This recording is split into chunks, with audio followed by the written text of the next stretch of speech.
Hello my dear students. तो आज का जो हमारा टॉपिक्स है वो है जैन धर्म और बौद्ध धर्म। तो सबसे पहले ये जो जैन धर्म और बौद्ध धर्म है ये कौन कौन से एग्जामिनेशन में आता है पहले मैं आपको ये बता दूं।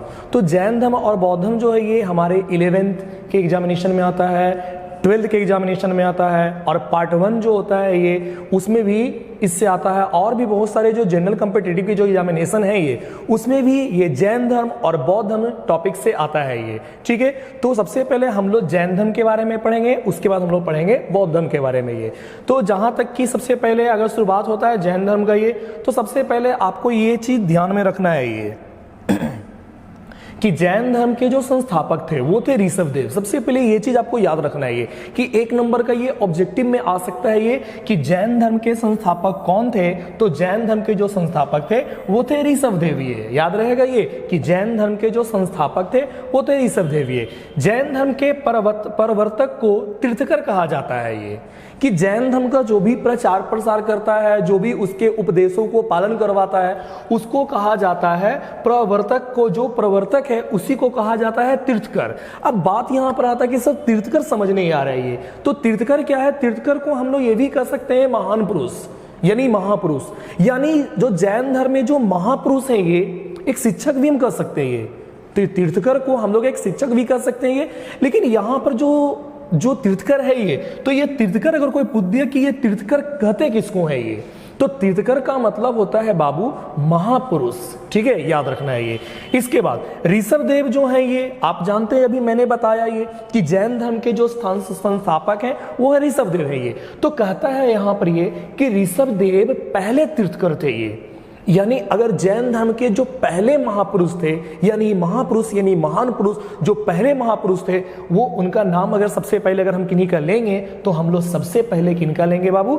ऋषभदेव का लेंगे ये। आगे सुनिएगा, इन्हें इस धर्म का संस्थापक भी माना जाता है। अगर क्वेश्चन अगर आ जाता है कि जैन धर्म के संस्थापक किनको माना जाता है तो उसका आंसर हो जाएगा कि जैन धर्म के जो संस्थापक है वो ऋषभदेव थे ये। आगे सुनिएगा, जैसा कि अभी मैंने आपको बताया कि तीर्थकर का अर्थ आपको महापुरुष भी याद रख सकते हैं ये कि अगर कोई पूछ दिया कि तीर्थकर किसे कहते हैं तो सीधे आप ये कहिएगा कि तीर्थकर हम महापुरुष को कहते हैं। लेकिन चलो यहां पर हम क्या है, तीर्थकर का यहां पर हम अर्थ दे चुके हैं ये। देखिए यहां पर क्या लिखा है, अभी ये लिखा है कि तीर्थकर का अर्थ होता है दुख से परे संसार रूप सागर को पार कराने वाला।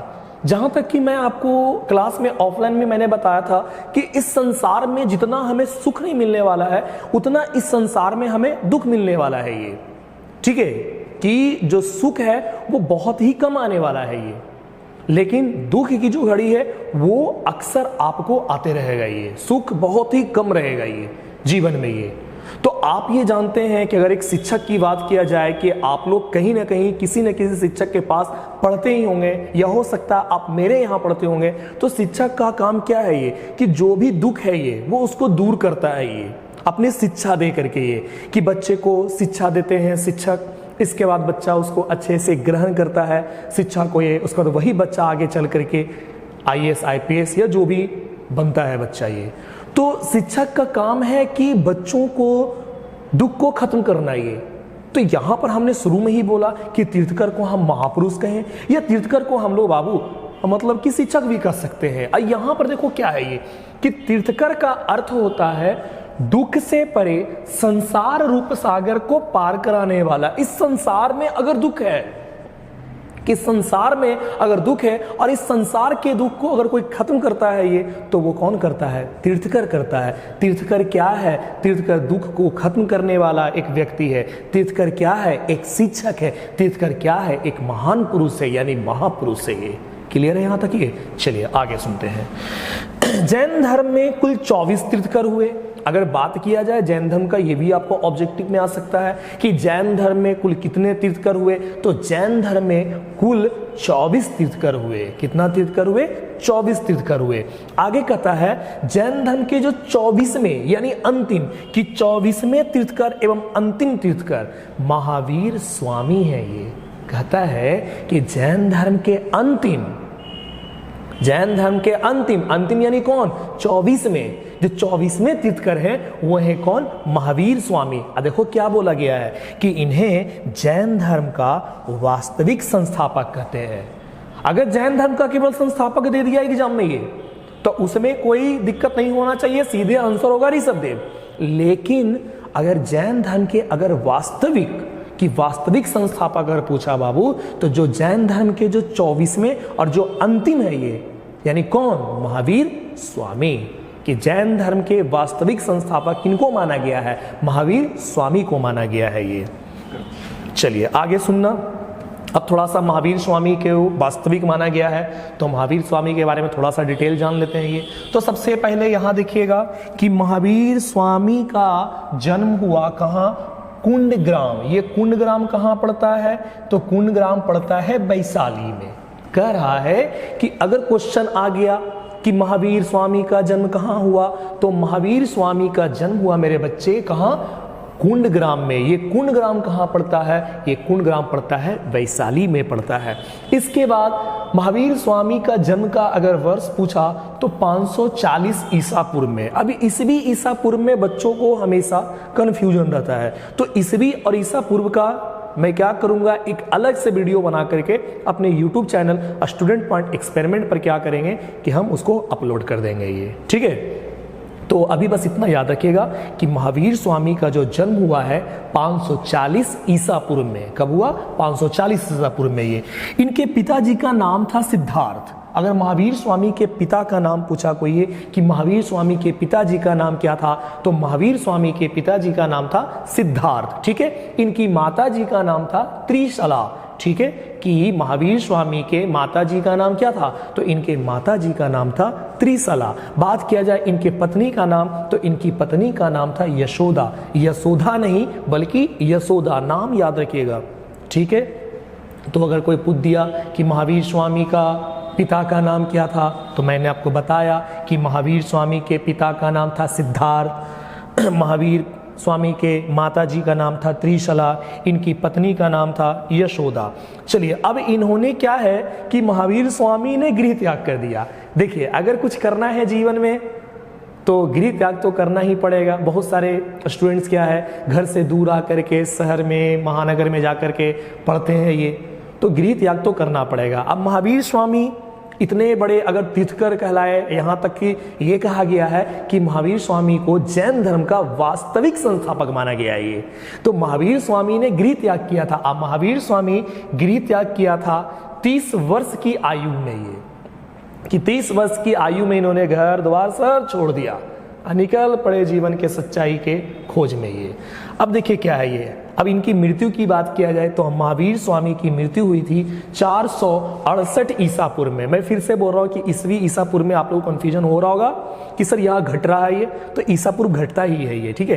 तो इसका हमें एक अलग से वीडियो बना करके ईसवी और ईसा पूर्व को पूरा कंफ्यूजन जो आपका है वो हम दूर कर देंगे ये, ठीक है।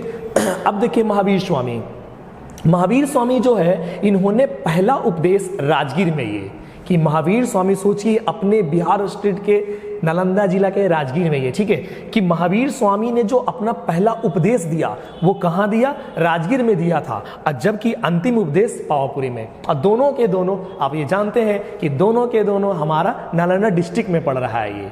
नालंदा को ऐसे भी आप जानते ही हैं कि ज्ञान की धरती कहा जाता है ये। तो सोचिए हमारे जो जैन धर्म के जो वास्तविक संस्थापक हैं महावीर स्वामी ने जो अपना पहला उपदेश दिया कहाँ दिया, राजगीर में, और अंतिम उपदेश कहाँ दिया जी, तो अपना अंतिम उपदेश दिया कहाँ, पावापुरी में दिया ये। तो आप लोग दोनों जगह गए होंगे, राजगीर भी आप लोग गए होंगे ये, घूमने वाले तो अब बच्चे हो ही आप ये, तो राजगीर गए होंगे, पावापुर भी गए होंगे ये। तो ये दोनों जगह क्या है, महावीर स्वामी ने क्या है, उपदेश दिया था ये। अब सुनिएगा, ज्ञान प्राप्ति के बाद, कि महावीर स्वामी ने ज्ञान प्राप्ति के बाद इन्होंने पंचायन धर्म दिया जो निम्नलिखित है। महावीर स्वामी ने एक धर्म दिया कि पंचायन धर्म। तो पंचायन धर्म नहीं, एक मानो तो यहाँ पर कर्म इसको हम कह सकते हैं ये, कि महावीर स्वामी उपदेश में जनरली देखो क्या कहते थे ये, सबसे पहले झूठ नहीं बोलना। अपने जीवन में हम लोगों को कभी झूठ नहीं बोलना है ये, हमेशा हम लोगों को सत्य के मार्ग पर चल रहा है, चाहे कुछ भी हो जीवन में। चाहे कई लोग को ये लगता है कि नहीं सर झूठ बोलना चाहिए ऐसे जगह जहां किसी का भला हो जाए। नहीं, झूठ झूठ ही होता है, चाहे किसी का भला हो चाहे किसी का बुरा हो। झूठ हम लोगों को नहीं बोलना। ऐसा नहीं कि ये जैन धर्म में लिखा हुआ है, अरे ये तो हर धर्म में लिखा हुआ है। ये हमारे सनातन धर्म में भी लिखा हुआ है, ये चीज इस्लाम धर्म में भी है, ये हर धर्म में ही है। पारसी धर्म में भी ये बात लिखा है कि जीवन में हम लोगों को कभी झूठ नहीं बोलना चाहिए। दूसरा देखिए क्या है, ये धन संग्रह नहीं करना। तो भैया ये तो करना पड़ेगा ये कि अगर हम धन संग्रह नहीं करेंगे, धन अगर इकट्ठा नहीं करेंगे तो आने वाला हमारा फ्यूचर आप देख ही रहे हैं। ये तो चलो बस मान लेते हैं, लेकिन हम लोगों को धन संग्रह करना है। ये अगला है चोरी नहीं करना। हाँ, ये चीज है कि हम लोगों को अपने जीवन में कभी भी चोरी नहीं करना है। ये जो भी काम करेंगे हम लोग ईमानदारी से करेंगे। ये ठीक है, तो चोरी नहीं करना है, हिंसा नहीं करना है, हम लोगों को गलत भाषा नहीं बोलना है, हम लोगों को किसी को मारना पीटना नहीं है। ये तो जैन धर्म के पंचायन धर्म में एक ये चीज लिखा हुआ है कि हम लोग को हिंसा नहीं करना है। इसके बाद पांचवा ये कहा है जो बहुत ही थोड़ा सा हमको फनी लगता है, ये कि ब्रह्मचर्य जीवन, तो विवाह नहीं करना। तो एक बात मन में ये लगता है कि महावीर स्वामी आप तो ये बोल दिए कि विवाह नहीं करना है, लेकिन आपने भी तो किया था। लेकिन महावीर स्वामी क्या थे कि गृह त्याग सब छोड़ दिए थे, अब ब्रह्मचर्य का जीवन जिए। तो महावीर स्वामी अपने पंचायन धर्म में पांचवा ये लिखे हैं कि हम लोगों को ब्रह्मचर्य का जीवन जीना है, अर्थात विवाह नहीं करना। तो लेकिन ऐसा कुछ नहीं है, विवाह करना है। ये विवाह नहीं करेंगे तो कैसे चलेगा भाई पीढ़ी ये। लेकिन हाँ, सोच अच्छा रखना है, हम लोगों को अच्छे लोगों को अच्छी बातें बताना है। ये तो ये था जैन धर्म का पंचायन धर्म। ये इसके बाद हमारा लास्ट यहाँ पर होता है ये जो मैंने अभी तुरंत बताया था कि 468 ईसा पूर्व में पावापुरी में उनकी मृत्यु हो गई। अगर बात किया जाए कि महावीर स्वामी की मृत्यु कहाँ हुई, कब हुई, तो सबसे पहले आपको याद रखना है कि बाबू महावीर स्वामी की मृत्यु पावापुरी में हुई। कब हुई? 468 ईसा पूर्व में।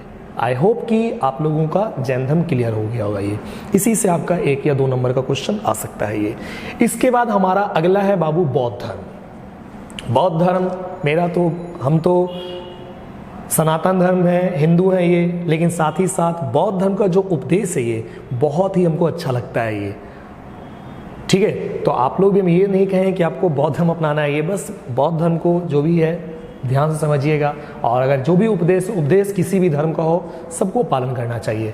अब सबसे पहले क्या है, अगर बौद्ध धर्म के संस्थापक अगर कोई पूछ दिया, एग्जाम में आ गया, तो बौद्ध धर्म के जो संस्थापक थे वो थे गौतम बुद्ध। ठीक है, बौद्ध धर्म के संस्थापक कौन थे? गौतम बुद्ध, जिनको महात्मा बुद्ध भी कहा जाता है। ये इसके बाद अगर बौद्ध धर्म का गौतम बुद्ध के अगर हम संक्षिप्त परिचय अगर सुने तो सबसे पहले यहाँ ध्यान दीजिएगा कि गौतम बुद्ध का जन्म हुआ था लुम्बिनी ग्राम में, जो पड़ता है कपिल वस्तु, यानी कहाँ पड़ता है? नेपाल में। कि गौतम बुद्ध का जन्म हुआ लुम्बिनी ग्राम, यानी गांव का नाम क्या था? लुम्बिनी, जो पड़ता था कहाँ? कपिल वस्तु में। और ये कौन सा देश में पड़ता है? तो नेपाल देश में। गौतम बुद्ध का जन्म कब हुआ? तो गौतम बुद्ध यानी महात्मा बुद्ध का जन्म हुआ 563 ईसा पूर्व में। कि गौतम बुद्ध का जन्म 563 ईसा पूर्व में हुआ। ठीक है, कहां हुआ? लुम्बिनी ग्राम में। कहां पड़ता है? कपिल वस्तु में। कौन से देश में? नेपाल देश में। पिता का नाम था शुद्धोधन। अगर गौतम बुद्ध के पिता का नाम पूछे तो गौतम बुद्ध के पिता का नाम था शुद्धोधन। इसके बाद इनके माताजी का नाम था महामाया। इनके माताजी का नाम क्या था? महामाया। महामाया जिसको माया देवी भी कहा जाता है। लेकिन देखिए हुआ क्या चीज, ये इनकी मौसी का नाम था प्रजापति गौतमी।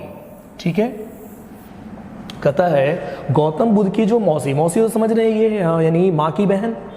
ठीक है, वो भी एक माँ के समान ही होती है ये। ठीक है, तो मौसी भी क्या है? मौसी माँ के समान होती है। याद रखिएगा, मौसी यानी मासी यानी माँ के जैसी, यानी मौसी क्या है? आपकी माँ जैसी है ये। क्यों मौसी का महत्व है यहां देखिएगा। ये सबसे पहले तो गौतम बुद्ध के जो मौसी हैं, जो माँ के समान हैं, उनकी मौसी का नाम है प्रजापति गौतमी। ठीक है, प्रजापति गौतमी। इन्होंने ही गौतम बुद्ध को पाला था। ऐसा इसलिए क्योंकि जन्म के 1 सप्ताह बाद ही गौतम बुद्ध की जो माँ है यानी महामाया यानी माया देवी, इनकी क्या हो गई, मृत्यु हो गई। बेचारे गौतम बुद्ध जो 1 सप्ताह के ही थे ये, तो इनकी माता माया देवी यानी जिसको महामाया भी कहा जाता है, ये महामाया, इनकी मृत्यु हो गई। और मृत्यु के बाद गौतम बुद्ध का जो भी पालन पोषण किया इनकी मौसी ने किया। गौतम बुद्ध की मौसी ने ही पालन पोषण किया। और गौतम बुद्ध के मौसी का नाम आपको याद रखना है, जो एक माँ सी है, माँ के समान है ये। इनकी मौसी का नाम था प्रजापति गौतमी। याद रहेगा ये कि गौतम बुद्ध के मौसी का नाम क्या था, प्रजापति गौतमी। अब सुनिएगा ये, इनकी पत्नी का नाम था राजकुमारी यशोधरा। इनकी पत्नी का नाम क्या था, राजकुमारी यशोधरा। अगर बात किया जाए कि गौतम बुद्ध के पत्नी का नाम क्या था, तो याद रखिएगा इनकी पत्नी का नाम था यशोधरा। अब आगे सुनो, गौतम बुद्ध के पुत्र का नाम, गौतम बुद्ध के पुत्र का नाम क्या था, राहुल। ठीक है, गौतम बुद्ध के पुत्र का नाम क्या था, राहुल। इन्होंने भी गृह त्याग किया, इन्होंने भी घर छोड़ दिया, इन्होंने भी क्या है अपना राजमहल छोड़ दिया। गौतम बुद्ध एक राजघराने से थे ये। इन्होंने जीवन के सच्चाई की खोज के लिए इन्होंने भी गृह त्याग किया। और इन्होंने जब गृह त्याग किया था उस समय महात्मा बुद्ध की उम्र कितनी थी, ये 29 वर्ष। गौतम बुद्ध ने, महात्मा बुद्ध ने गृह त्याग कब किया, 29 वर्ष में। अगर इनकी मृत्यु की बात किया जाए तो इनकी मृत्यु हुई थी 483 ईसा पूर्व में। ये कि महात्मा बुद्ध की मृत्यु कब हुई थी, 483 ईसा पूर्व में। अब सुनिएगा, ये महात्मा बुद्ध ने 4 सत्य कथन कहे। महात्मा बुद्ध ने जो भी बात कहा, 4 बात कहा, और जो बिल्कुल ही सत्य कथन कहा है ये। महात्मा बुद्ध ने तो कई सारे भविष्यवाणी भी किया है ये, कि महात्मा बुद्ध ने कई सारी भविष्यवाणियां भी की है, और जो भी भविष्यवाणी उन्होंने किया है वो बिल्कुल सही कहा है ये। अब सबसे पहले देखिए इन्होंने क्या है कि 4 वो कथन इन्होंने कौन सा कहा है ये। सबसे पहला कथन जो बिल्कुल सही है नहीं है वो आप खुद ही इसको समझिएगा तो समझ जाइएगा कि हमारे जो गौतम बुद्ध है ये, इन्होंने जो भी सत्य कथन कहा है वो बिल्कुल आज ये सत्य हो चुका है ये। सबसे पहला यहां पर लिखा है संसार दुखों से भरा हुआ है, यानी हमारा जो विश्व है, हमारा जो संसार है, ये संसार दुख से भरा हुआ। जहां तक कि मैंने अभी पहले बताया था ये कि संसार में दुख ही दुख है ये। तो कहता है कि ये गौतम बुद्ध ने कहा है कि जो संसार है जिसमें हम लोग रहते हैं, संसार दुखों से भरा है, कि इस संसार में केवल दुख ही दुख है ये। दूसरा, हर दुख का कोई ना कोई कारण है। एक चीज आपको ये याद रखना है ये कि अगर आप अपने जीवन में दुखी हो तो दुखी कोई ऐसे ही नहीं होता है, कोई ना कोई कारण होगा ये, कि बिना कारण का कोई व्यक्ति दुख नहीं होता है ये, कि कोई ना कोई तो आपका कारण होगा जिससे आपको संसार में दुख मिला है ये। ठीक है, तो यहां पर कि हर दुख का कोई ना कोई कारण है ये। कहता है सभी दुखों का सबसे बड़ा कारण इच्छा है। ए बाबू, सबसे पहले आपको ये याद रखना है कि जीवन में अगर दुख है तो वो दुख का कारण जो सबसे बड़ा कारण है वो इच्छा। जिस दिन आपका इच्छा समाप्त हो गया, समझ जाइए आपका दुख समाप्त हो गया। लेकिन नहीं, इच्छा कभी समाप्त होती ही नहीं है ये। एक इच्छा जाएगा, एक इच्छा आ जाएगा। समस्या होता ना, ये समस्या जैसे एक समस्या गया, एक समस्या आया, आप सोचते कि नहीं मेरा जॉब लग जाएगा तो मेरा इच्छा समाप्त होगा। नहीं बाबू, एक्चुअल इच्छा तो वहीं से शुरुआत होगा ये। तो कहता है इच्छा तो होगा ही होगा ये। तो सर अगर इच्छा नहीं रखेंगे सर तो कैसे होगा सर ये? तो इच्छा रखना है, किसी वस्तु का इच्छा नहीं रखना है आपको ये। हाँ, एक एम रखिए आप ये, उस एम को पाने के लिए आप मेहनत करो, आप ये खूब मेहनत कीजिए आप ये। तो याद रखिएगा अगर मेहनत हम लोग करेंगे ये तो अवश्य ही आपका इच्छा धीरे धीरे पूर्ति होता चला जाएगा। और आप मेहनत नहीं करेंगे, किसी चीज़ का इच्छा रखेंगे ना भैया मुझे ये चाहिए वो चाहिए, तो कहाँ से, जब वो नहीं मिलेगा तो उसी कारण से ना दुख होगा ये कि वो चीज़ का इच्छा हो गया अब वो चीज़ नहीं मिला ये, तो दुख ही होगा आपको ये। तो याद रखना है ये कि दुख का जो सबसे बड़ा कारण है वो इच्छा। तो इच्छा हम लोगों को किसी भी चीज़ का नहीं रखना है। इच्छा रखना है तो अच्छे चीज़ों का ये एक अच्छा एम की इच्छा रखिए, और उसके लिए भी इच्छा नहीं, उसके लिए फिर आप मेहनत कीजिए कि उस इच्छा को पूर्ति, अगर आपको किसी भी चीज़ का इच्छा है, अगर आप चाह लेंगे अगर आप ये, तो उसको पूरा करने के लिए पूरा कर सकते हैं आप ये। चलिए चौथा इनका सत्य कथन क्या है, इस इच्छा पर नियंत्रण पाया जा सकता है। ये अभी तक मैंने बोला कि इच्छा खत्म नहीं हो सकता है, लेकिन गौतम बुद्ध ने ये कहा है कि इच्छा पर नियंत्रण पाया जा सकता है, कि आप अगर इच्छा पर अगर कंट्रोल करना चाहें तो कंट्रोल हो सकता है ये। ठीक है, चलिए ये तो इनका 4 कथन।